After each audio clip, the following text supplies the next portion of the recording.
తాజా రాజకీయ పరిస్థితుల గురించి మాట్లాడేందుకు మనతో పాటు మెదక్ ఎంపీ రఘునందన్ రావు గారు ఉన్నారు. ఒక్కసారి మాట్లాడించేటువంటి ప్రయత్నం చేద్దాం. సార్, కవిత పార్టీ పెడుతుందన్నారు, June 2 అన్నారు, అది కూడా డేట్ వచ్చేసింది. ఆ మాటకు కట్టుబడి ఉన్నారా? తేదీ ఏమన్నా మారిందా? ఆ పార్టీ ఒకేసారి బీజేపీలో బీఆర్ఎస్ విలీనం కూడా ఒకేసారి జరగన్నాయా? కవిత కొత్త రాజకీయ పార్టీ పెడుతుందని నేను ఏదైతే పొలిటికల్ అనాలిసిస్ చేసి చెప్పినో ఆ మాటకి నేను కట్టుబడి ఉన్నాను. అయితే June 2కి అవుతుందా July 2కి అవుతుందా అనేది కొంచెం వేసి చూద్దాం. అన్నం ఉడికేదాకా ఆగినావు, చల్లరిదాకా ఆగకపోతే ఎట్లా అన్న? కవిత బయటకు వచ్చుడు ఖాయం, పార్టీ పెట్టుడు ఖాయం. అది ఇయ్యాలన్నా రేపా ఎల్లుండి అనేది కొంచెం వెయిట్ చేసి చూడండి. అదే టైంలో బీఆర్ఎస్ బీజేపీలో విలీనం అవుతుందా? కవిత కూడా చెప్తుంది. సో కవిత బీఆర్ఎస్ పార్టీ సభ్యురాలా? కవిత బీఆర్ఎస్ పార్టీకి అధికారికంగా ఏమన్నా స్పోక్స్ పర్సనా, లేకపోతే కేసీఆర్ గారు పోయి మాట్లాడమన్నారు అనేది కవిత చెప్పాలి. కవిత కాదు అక్కడ. టీఆర్ఎస్ పార్టీకి అధ్యక్షుడు కేసీఆర్ గారు చెప్పాలి. కవిత ఎవరితో చర్చలు జరిపింది? నేను జైల్లో ఉన్నప్పుడు చర్చలు జరిగినాయి అంటుంది. మీరు జైల్లో ఉన్నప్పుడు మీరు చర్చలు ఎవరితో జరుపుతారు? తోటి ఖైదీలతో జరిపిరా? తోటి ఖైదీలతో జరిపితే భారతీయ జనతా పార్టీకి ఏం సంబంధం? లేదు, మీరు అన్నారు మా నాయకుడు కేసీఆర్, మేము ఆయన్నే గుర్తిస్తామని. కేసీఆర్ గారు జరిపినరా? కేసీఆర్ గారు చెప్పాలి. కవిత ఎట్లా చెప్తుంది? ఆమె స్పష్టంగా చెప్తుంది, జైల్లో ఉన్నప్పుడే కలిసేందుకు సిద్ధమయ్యారని మీరు అన్నారు కదా. అది కాకుండా అప్పుడు కూడా వద్దాను, 6 నెలలు కాదు 6 ఏళ్ళు అయినా జైల్లో ఉంటానన్నది. అంటే అప్పుడు చర్చలు జరిపినట్టే కదా. ఏంది, దేశం కోసం స్వతంత్ర సంగ్రామంలో పాల్గొని కవితమ్మ జైలుకు పోయిందా? ఆమె 6 రోజులు ఉంటుంది, 6 నెలలు ఉంటుంది, ఎన్ని నెలలు ఉంటుంది, మాకేం సంబంధం అన్నది? చట్టం తన పని తాను చేసుకొని పోయేటటువంటి పరిణామ క్రమంలో వారు జైలుకు పోయినారు. వారు జైలుకు పోయినటువంటి విషయానికి మాకేం సంబంధం ఉంటుంది? వారు జైల్లో ఉండడానికి భారతీయ జనతా పార్టీలో బీఆర్ఎస్ విలీనం కావడానికి ఏం సంబంధం ఉంటుంది? టీఆర్ఎస్ పార్టీ పుట్టుక నుంచి మీరు ఒకసారి గమనించాలి శ్రీధర్ అన్న. ఈ రాష్ట్ర ప్రజలు కూడా అర్థం చేసుకోవాలి. 2001లో పార్టీ పుట్టింది, 2004లో ఎన్నికలు వచ్చినాయి. కాంగ్రెస్, సిపిఐ, సిపిఎం తోటి పొత్తు పెట్టుకున్నారు. 5 ఏళ్ళు కాలే, 2009 వచ్చింది. తెలుగుదేశం పార్టీ సిపిఎం తోటి పొత్తు పెట్టుకొని మహాకూటమైన ఎన్నికలకు పోయినరు. 2014 తెలంగాణ వచ్చింది. ఎన్నికలకు పోవడం చేతనైతుందో కాదో అని భయపట్టిపోయి సోనియామ్మని కలిసి దండం పెట్టి సాష్టాంగంగా కాంగ్రెస్ పార్టీలో విలీనం చేసుకోమని చెప్పి దండం పెట్టి కలిసిరని గ్రూప్ ఫోటోలు అన్ని పేపర్లలో కనబడ్డాయి. కాంగ్రెస్ పార్టీ ఎందుకు కలుపుకోలేదో, కాంగ్రెస్కి వాళ్ళకి ఏడజేడిందో వాళ్ళు చెప్పుకోవాలి. కానీ అన్న, మేము ఎప్పుడన్నా బీజేపీ బీఆర్ఎస్ కలిసి పోటీ చేసినాయా? లేని దాన్ని జరుగుతుందని ఎందుకు చెప్తుంది కవిత గారంటే, పోయిన పరపతిని, పోయిన స్పేస్ని, పోయిన జనంలో వల్ల విలువల్ని తిరిగి తెచ్చుకునేందుకు చేసేటువంటి ప్రయత్నం తప్ప ఇంకొకటిగా నేను భావిస్తలేను.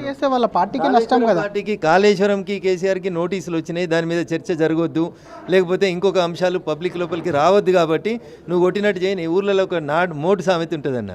ఒక కొత్త సినిమా రిలీజ్ అయింది, పెద్ద లైన్ ఉంది సినిమాలు కాడికి పోయేసరికి. ఇద్దరు ఫ్రెండ్స్, క్లోజ్ ఫ్రెండ్స్, ఎట్లానే ఇలా సినిమా చూడాలని డిసైడ్ అయ్యిండ్రు. అక్కడనేమో లైన్ చూస్తేనేమో కిలోమీటర్ పొడుగు లైన్ ఉంది. ఈ లోపల వీళ్ళిద్దరు ప్లాన్ వేసుకుంటారు, నువ్వు కొట్టినట్టు చేయి, నేను దన్నినట్టు చేస్తాను. వీళ్ళిద్దరు కొట్టుకున్నట్టు నటిస్తే ఈ లోపల లైన్ ఇచ్చుకపోతుంది.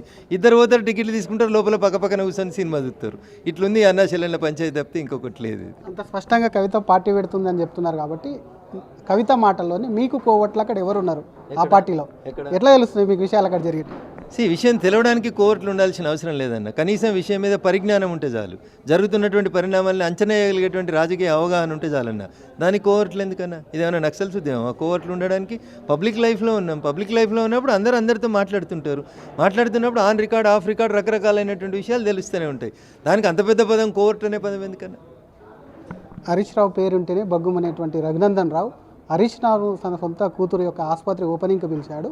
వాళ్ళిద్దరి మధ్య లోపాయికారక ఒప్పందం ఉంది. మరి హరీష్ రావు గిట కోవట్ అనేది కొంత చర్చ జరుగుతుంది. దాని మీద మీ మీద వార్తలు కూడా వస్తున్నాయి. ఏమన్నా మీరు కానీ వాళ్ళు వాస్తవం అయితే, ఒకవేళ అదే వాస్తవం అయితే, ఆ రోజు ఈ రాష్ట్రానికి ముఖ్యమంత్రి గౌరవనీయులు చంద్రశేఖరరావు గారు చెల్లె మంచి సంబంధాలు కలిగే ఉంది. ఆ రోజు వాళ్ళ నాయనతోటి, వాళ్ళ అన్న ఐటీ మంత్రి. ఆ రోజు ఆయన వచ్చింది ఆరోగ్య శాఖ మంత్రి హోదాలో వచ్చారు. అక్కడికి ఆయన ఒక్కడే రాలేదు, తలసాని శ్రీనివాస్ యాదవ్ గారు అనే ఇంకొక మంత్రి గారు వచ్చిండ్రు, మాగంటి గోపీనాథ్ గారు అనేటువంటి ఎమ్మెల్యే గారు వచ్చారు. ఆరోగ్య శాఖ మంత్రి హోదాలో ఆయన అక్కడికి వచ్చిండు. చెల్లెకి బావకి మధ్యలో అయిన పంచాయతీ ఉంటే వాళ్ళిద్దరు తెలుసుకోవాలి, మధ్యలో నన్ను ఎందుకు లాగుతారన్న? సో దాంట్లో కోర్టు అనేది హరీష్ మీద మీకు అభిప్రాయం ఉంటే సస్పెండ్ చేయండి. మీరు ఆయనకు చెప్పు, సస్పెండ్ చేయి, నాదేముంది అందులో, నా పాత్ర ఏముంటుంది అందులో? కవిత బీజేపీలోకి రాదని స్పష్టమవుతుంది. మిగతా నేతలు ఎవరైనా వస్తే తీసుకుంటారా? అది హరీష్ రావు కానివ్వండి, కేసీఆర్ కానీ, కేటీఆర్ కానివ్వండి. సార్, రఘునందన్ రావు భారతీయ జనతా పార్టీలో ఒక కార్యకర్త, భారతీయ జనతా పార్టీ గుర్తుతో గెలిచినటువంటి ఎంపీ.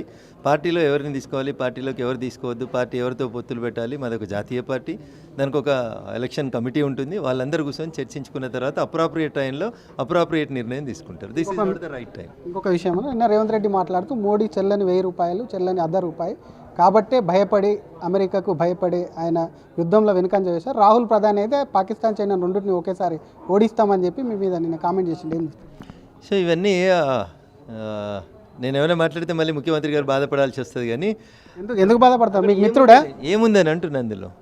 అంటే కనీసం ఆ కుర్చీ కన్నా గౌరవం ఇచ్చి మాట్లాడాలి కాబట్టి సభ్యత సంస్కారం ఉంది కాబట్టి మర్యాదగా చెప్పాలనుకుంటా ఉన్నాను నేను. చెల్లని రూపాయి మోడీ కాదు, ప్రపంచమంతా గుర్తించిన నాయకుడు మోడీ. 3 సార్లు మీ నాయకుడు చెల్లలేదు అంటున్నా. ఇదే మోడీ గారి ముందు అదే రాహుల్ గాంధీ గారు 2014 ఎన్నికలలో చెల్లలేదు, కనీసం ప్రతిపక్ష హోదా దక్కలేదు మీకు. 2019 ఎన్నికలలో చెల్లని రూపాయిగా పోయినారు మీరు. 2024 ఎన్నికలలో కూడా సావు తప్పి కన్నులోట పోయి 99 కాన్నే ఆగిపోయారు. మీకు కనీసం 100 కూడా రాలేదు. మీరు మాతో పోటీ పడేది, మీరు మోడీ గారి పేరు గురించి ఉచ్చరించడం ఏంది? మోడీ గారి యుద్ధ నీతి, మోడీ గారి ప్రజాస్వామ్య నీతి, మోడీ గారి పరిపాలనా దక్షత ఈ దేశ ప్రజలు చూస్తున్నారు. ప్రపంచం అంతా మోడీ గారిని నాయకుడిగా గుర్తిస్తూ ఉంది. రేవంత్ రెడ్డి గారు గుర్తించినా గుర్తించకుండా మాకేం ఇబ్బంది లేదు. గుర్తించకపోతే మరి నీతి ఆయోగ్ మీటింగ్కి పోయాల్సింది కాదు. ఎందుకు పరిగెత్తిండో మరి ముఖ్యమంత్రి చెప్పాలి. రైజింగ్ తెలంగాణ మోడల్ చూపించడానికి అంటే సో మరి ఆడ ఏం మాట్లాడినట్టయితే నాకు అనవలేదు. పేపర్ల టీవీలలో అయితే ఎక్కడైతే రేవంత్ రెడ్డి గారు ప్రధానమంత్రి గారికి ఏదో సలహా ఇచ్చినట్టో, నీతి ఆయోగ్ సమావేశంలో ఏదైనా మంచి మాటలు చెప్పినట్టయితే నేను ఎక్కడ చూడలేదు. మరి రఘునందన్ రావు పార్టీ లెక్క చేయట్లేదు, పార్టీ లైన్ దాటి మాట్లాడుతున్నారు అనేది కొంత చర్చ జరుగుతుంది. పార్టీలో మీ మీద కూడా చర్చ జరిగినట్టు మాకు సమాచారం. నిజమేనా? పార్టీ లైన్లో ఉన్నారా? పార్టీ లైన్ దాటారా? రఘునందన్ రావు 100% క్రమశిక్షణ కలిగిన భారతీయ జనతా పార్టీ కార్యకర్త. భారతీయ జనతా పార్టీ అవకాశం ఇస్తే ఒకసారి ఎమ్మెల్యే అయ్యిండు, భారతీయ జనతా పార్టీ అవకాశం ఇస్తే ఒకసారి ఎంపీ అయ్యిండు. భవిష్యత్తులో కూడా పార్టీ గీసిన గీతకు, పార్టీ నిబంధనలకి, నియమాలకి, క్రమశిక్షణకి ఒక ఇంచు కూడా తేడా రాకుండా పనిచేసేటువంటి క్రమశిక్షణ కలిగినటువంటి కార్యకర్త.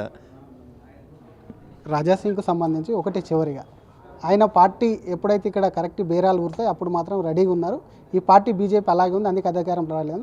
మీకు తెలుసో లేదో ఈ మాట మీ ఎమ్మెల్యే అన్నారు, మీకు ఏమైనా సమాచారం ఉందా? నేను యాక్చువల్గా లేను, ఢిల్లీలో కమిటీ మీటింగ్ అటెండ్ అయ్యి రాత్రి 12 గంటలకు వచ్చినాను. రాజాసింగ్ గారు ఏం మాట్లాడినారో నేను వినలేదు. బహుశా వారు కూడా అట్లా మాట్లాడిరని నేను అనుకోను. మళ్ళీ ఏదో చిట్ చాట్ల పేరు మీద ఎవరికి నచ్చింది వాళ్ళు రాసుకున్నారేమో అని నేను అనుకుంటా ఉన్నాను. రాజాసింగ్ గారు కూడా భారతీయ జనతా పార్టీ గౌరవ శాసనసభ్యులు, అట్లా మాట్లాడినని నేను అనుకోను. అట్లాంటిది ఏమైనా ఉంటే మా పార్టీ హైకమాండ్ ఉంటుంది, they will think about it.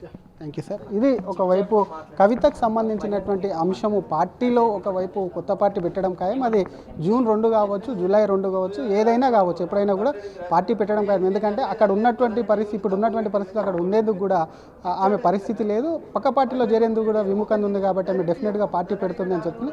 కోవట్లు ఉంటే మరి ఎవరు కోవట్లు అనేది ఎందుకు బయటికి తీసుకురాలేదు, ఆ కోవట్లు అనేటిది ఉండదని చెప్తుంది. హరీష్ రావు తన కూతురు ఆసుపత్రి ఓపెనింగ్ కేవలం ఒక ఆరోగ్య శాఖ మంత్రిగా మాత్రమే హాజరయ్యారు. ఆనాడు ఒకవేళ హరీష్ రావు మీద డౌట్ వస్తే నేను ఎందుకు పార్టీ నుంచి కూడా సస్పెండ్ చేయలేదని ప్రశ్నిస్తుంది. రాహుల్ గాంధీ ప్రధాని అవుతానని కూడా కలలు కనడం కరెక్ట్ కాదు. రేవంత్ రెడ్డి వ్యాఖ్యలను కూడా మోడీపై చేసిన వ్యాఖ్యలను ఖండిస్తున్నానని చెప్తూనే తను పార్టీ లైన్ ఏనాడు కూడా దాటలేదని చెప్తూనే రాజాసింగ్ అనేది కూడా మాట్లాడింది తన దృష్టిలో లేదు కాబట్టి రాజాసింగ్కు సంబంధించి ఏం మాట్లాడారో తెలుసుకొని మాట్లాడతా అని చెప్పి కూడా ఎంపీ రఘునందన్ రావు అంటున్నారు. కెమెరామెన్ గజపతితో శ్రీధర్, RTV, హైదరాబాద్.